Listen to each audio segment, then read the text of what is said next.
Mas a justiça para o homem que está fazendo bem. Aleluia. Eu nunca vi, irmão. Mas, irmãos, por que ele quis parar? Porque o Sinédrio, os anciões daquela cidade, falei em capítulo 4 de Atos Apóstolos, lê o texto completo, começa do primeiro. Porque no capítulo 1, conta da ascensão de Jesus, quando ele foi recebido no céu. No capítulo 2 fala do dia de Pentecoste. No capítulo 3 fala desse homem que foi curado na porta formosa no templo. Mas no capítulo 4 tem os homens da justiça, os anciões da cidade, está interrogando Pedro e João a respeito de um homem que foi curado. E Pedro declarou: João, não posso deixar de falar do que eu tenho visto e do que eu tenho ouvido. Deus manda falar assim: você não pode calar sua boca perante as autoridades aí fora, deixar de falar do que você tem visto, do que você tem ouvido, do que você tem vivido. Porque se for para pregar para o ciclo, nós temos que pregar. Sábado ele chegou lá, irmão, quis fazer uma reuniãozinha de última hora. Sentou comigo, ficou 1 hora. Eu tomo em palavra dele. Ele falava da vida dele, eu tomo em palavra. Ele falava que a vida dele, isso e aquilo, que já conhecia a igreja, que foi isso, foi aquilo, eu tomo em palavra. Quando ele se levantou, fazendo uma hora, ele já não aguentava mais uma palavra. De tanta pressão, eu tomo em palavra. Quando ele tentava rabiscar, eu falava: e a sua vida?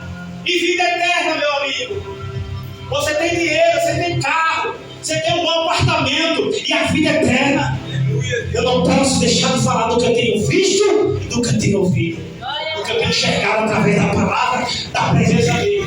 Ah, mas eu já fui de igreja, meu amigo, eu não estou falando de igreja, eu estou falando de Jesus. De alguém que pode mudar a sua história. Ah, e de tanto insistir eu pregar para ele assim: você está como aquele jovem rico que tinha tudo e disse que conhecia os mandamentos desse pequeno. Porque ele disse para mim, ele contou a história dele, ele disse: olha, a minha mãe é crente. Olha, filho, a mãe dele era crente, ele está desviado. Minha mãe é crente, eu conheço. E ele falando para mim a história dele, então eu fico no texto, vai lá, filho, prega para ele, o jovem rico, o mancebo rico. E eu falei: ele tinha tudo para ter a vida eterna, mas ele amou a riqueza, baixou a cabeça e foi embora. E disse para ele: vai, vende.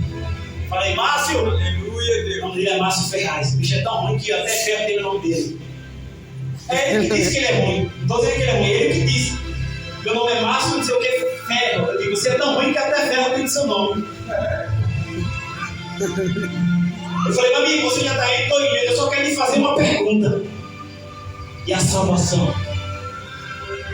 Porque a minha luta nessa noite não é com cargo, não é com plateia, não é com aplauso. A minha briga nessa noite é comigo mesmo. É a minha salvação. E aí eu falei: e aí, ô Márcio, fé. Falei até assim para ele: e a salvação, amigo? Tem mãe, tem pai, tem vida, tem emprego, tem saúde. E a salvação? Se morrer hoje, para onde vai? Se tudo se acaba hoje, vai se acabar, irmão. O fim está próximo. Se apega com Deus. Esquece as coisas do mundo. Não pode amar Deus e o mundo. Divida as coisas, irmãos. Aprenda a dividir o que é de Deus e o que não é de Deus. João e Pedro, eles souberam dividir e responder. E os magistrados, os anciãos da cidade, você vai ler o capítulo 4 completo em casa.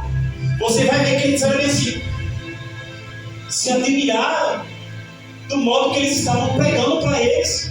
Porque eles eram homens iletrados. Pescador sabe nem? Aleluia! Se é um peixe aqui, o peixe espada, o peixe martelo, nem tem de peixe dele. Mas para pregar a palavra, irmão, tem que ter autoridade aos amigos de Deus. Tem que ter vida no altar, tem que ter vida de oração. Aqueles homens não sabiam falar para os homens, para as coisas do mundo. Talvez você seja desprezado porque você não sabe falar com os grandão aí fora. Mas quando se trata da palavra, até os grandão que manda lá em cá tem que abaixar a cabeça para você pregar. Aleluia! O homem domina a empresa, manda no prédio, é o bambambam, mas diante de Deus ele tem que curvar a cabeça para ouvir um analfabeto pregar para ele. Aleluia! Glória a Deus! Pedro Pedro e João aqui, irmão, lê o texto em casa para você ver o que o pastor está falando. A gente tem o costume de só ler aqui na pregação. Lê em casa, você é crente, você tem que examinar as escrituras. O meu povo perece por falta de conhecimento. Tudo que o pastor fala, o irmão acredita. Tudo que o pregador fala, os irmãos, não, irmão, vamos examinar a escritura. Vamos examinar a palavra, porque se não tiver na palavra é falso também. É louco.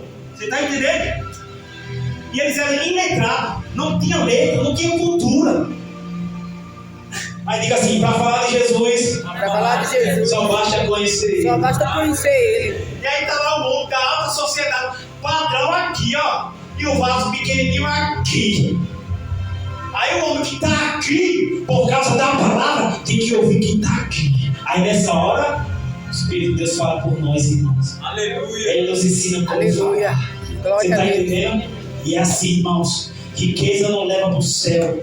É pecado ser rico? Não. É pecado ter amor ao dinheiro. É pecado ter bens materiais? Não. É pecado você se apegar dessas coisas. Que adianta ter a saúde de ferro e naquele dia você morrer. E eu falo da morte espiritual. Estou falando dessa morte carnal não, porque essa todos vai passar, a não ser se até lá chegar o arrebatamento. E ainda tem que estar na palavra para subir. Por aqui mais embaixo. Você entende, irmãos?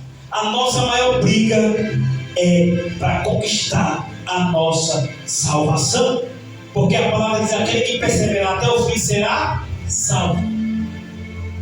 Quanto vale a salvação? Tem preço? Tem, irmãos. Tudo aqui se coloca preço. É preço da blusa, é preço da saia, é preço para pagar o zelador, é preço para pagar o funcionário. Mas na salvação não tem preço. Como é que eu conquisto a salvação, pastor? Eu vou explicar.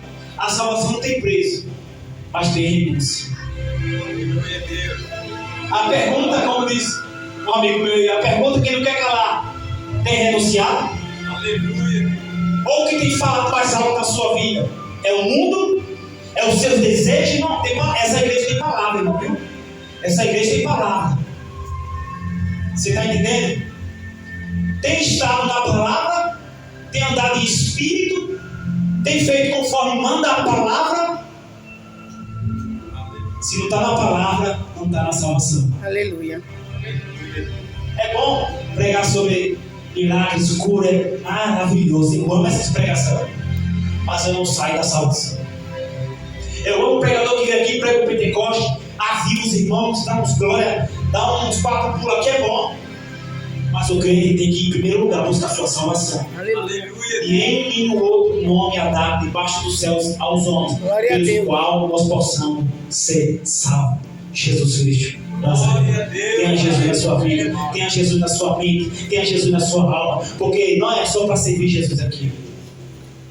Pedro e João eram a prova viva de que Jesus estava operando no seu meio. Ele declarou, quando aconteceu a cura, no capítulo 3 de Atos dos Apóstolos, o povo se admirou e ficaram pasmos. Olha quando o homem faz o milagre, aí o povo olha para Pedro e João. Ele disse: por que vocês estão olhando para mim? Pedro e João estavam dizendo: eu sou incapaz de curar alguém. Eu sou incapaz de fazer o paralítico andar. Mas aquele que é maior do que eu, ele tem poder para fazer andar. Ele tem poder para fazer andar. E aí você vai dizer: pastor, você está pregando sobre um paralítico que andou. Querido, deixa eu falar uma coisa para você. Às vezes a igreja não tem ninguém coxo fisicamente, tem pessoas coxo espiritual. Pastor, fale mais para mim. Um coxo espiritual é aquele irmão que está 10 anos e não cresce na igreja. Já viu o carro? Primeira, segunda, terceira, é a quarta, irmão. Até a quinta. Aí o irmão está indo bem, mas ele é coxo espiritual. Aí marcha ré. Passa um ano, acha que ele vai crescer. Marcha ré. Esse irmão está coxo espiritual. Não cresce no louvor, não cresce na pregação, não cresce no ministério, não cresce na graça, não cresce no conhecimento. Deus não abre a mente desse irmão. O problema não está em Deus, está em você que pediu cura espiritual para acabar essa coxidez aí de você, irmão. Aleluia. Você está achando que quando a Bíblia fala, a Bíblia é 90% espiritual. Glória a Deus. Irmão. Tem ou não tem, irmão? Pessoas que estão assim, coxo. Agora o carrinho velho, irmão. Agora pegou, agora vai. Agora o irmão vai embalar. Vai não, irmão. Passou servindo naquela igreja e foi embora. Tem gente que está coxo espiritualmente, mas não consegue se enxergar. Aleluia. Por quê? Porque o dono da vida dela, por completo, ainda não é Jesus. Ela disse que deu a vida para Jesus. Ela anda na igreja clamando o nome de Jesus, mas não se entregou. Porque quem se entrega para Jesus, irmão, quando está na igreja, está na palavra, está na presença, ele começa a crescer na graça e no conhecimento. Você está entendendo? Graça, poder de Deus, favor não merecido, e no conhecimento da palavra, irmão. Você está entendendo, irmão? Se tem alguém aqui nessa noite que se encontra coxo espiritualmente, eu estou 10 anos na igreja, mas não mudou nada, é as mesmas atitudes, talvez você tenha coxo. Eu falo do mesmo jeito, porque lembra quando Pedro começou a acompanhar Jesus, irmão João? E prenderam Jesus e apertaram Pedro, que de madrugada ele cantou e disse: a sua fala declara. Então tem pessoas que muitas vezes a fala dele, as atitudes dele, o que ele faz está declarando que ele ainda está coxo. Mas fique tranquilo, você que está coxo. Se você ficar aqui, Deus vai levantar Pedro e João para lhe mostrar como é que fica de pé. Você está entendendo, irmão? Quem é Pedro e João? É o Espírito Santo. É a presença de Jesus. Você pensou bem que era o pastor, né? O pastor não levanta ninguém não, meu irmão. O pastor só pode orar. Mas tem alguém aqui que é maior que o pastor. Ele se chama Jesus. Aleluia.